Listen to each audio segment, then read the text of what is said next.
reliable 100% fiber internet kaya ang sarap maging tambahay with Red Fiber.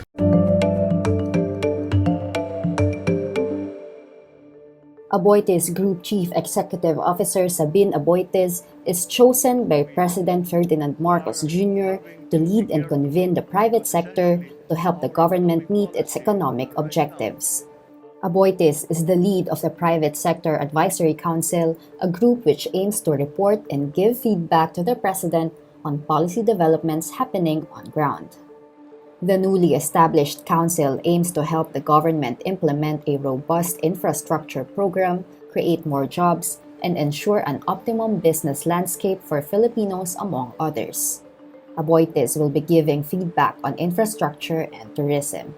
Other designated sector leads include La Filipina Uigonco Corporation President Eileen Uigonco Ongcauco for Agriculture, Go Negosyo founder Joey Concepcion for Jabs to Jobs, Union Bank Chief Technology and Operations Officer Henry Aguda for Digital Infrastructure, and Ayala Healthcare President Paulo Borromeo for Healthcare. A Quezon City Regional Trial Court judge denies Bulatlat's request for a temporary restraining order Wednesday, July 13.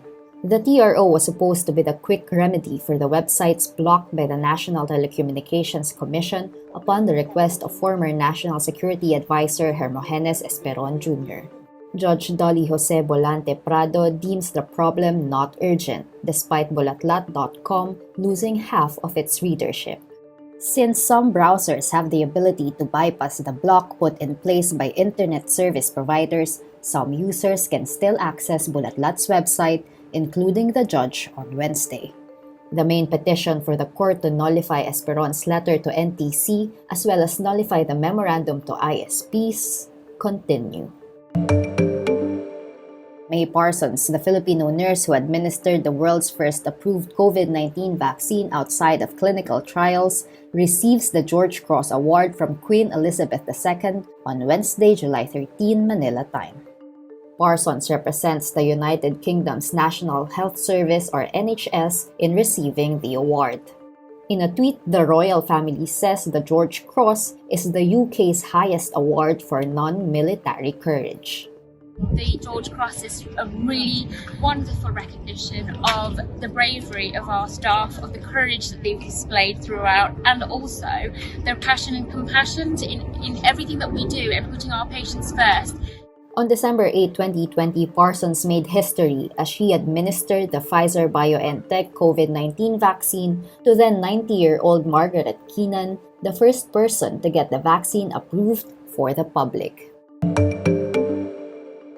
Sri Lankan President Gotabaya Rajapaksa flees the country for the Maldives on Wednesday, July 13, sources tell Reuters. This, hours before he was due to step down amid widespread protests over his handling of a devastating economic crisis. Rajapaksa, his wife, and 2 bodyguards left aboard a Sri Lankan Air Force plane, an immigration official tells Reuters. A government source and a person close to Rajapaksa say he was in Male, the capital of the Maldives. The immigration official says authorities could not, under law, prevent a sitting president from leaving the country. Rajapaksa was due to step down as president on Wednesday to make way for a unity government. After thousands of protesters stormed his and the Prime Minister's official residences on Saturday, demanding their ouster. As acting president, Sri Lankan Prime Minister Ranil Wickremesinghe declares a nationwide state of emergency and imposes a curfew in the western province, following Rajapaksa's leave.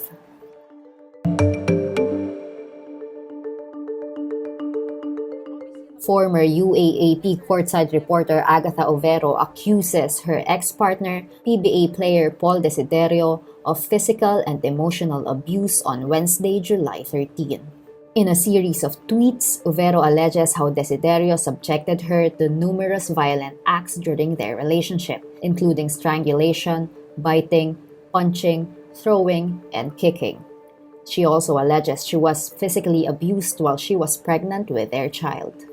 Prior to the alleged strangulation, Uvero recounts the basketball player was verbally abusing her through Facebook through screenshots of their supposed conversation.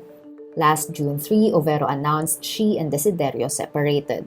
They announced their engagement on November 8, 2019. Rappler reached out to Desiderio for a comment, and the Blackwater player quickly denies the allegations. Desiderio is currently out of the PBA due to an ACL injury he suffered last May 31, a few days before his separation with Uvero was announced. The PBA says it will launch an inquiry, adding that it will not tolerate any form of domestic abuse.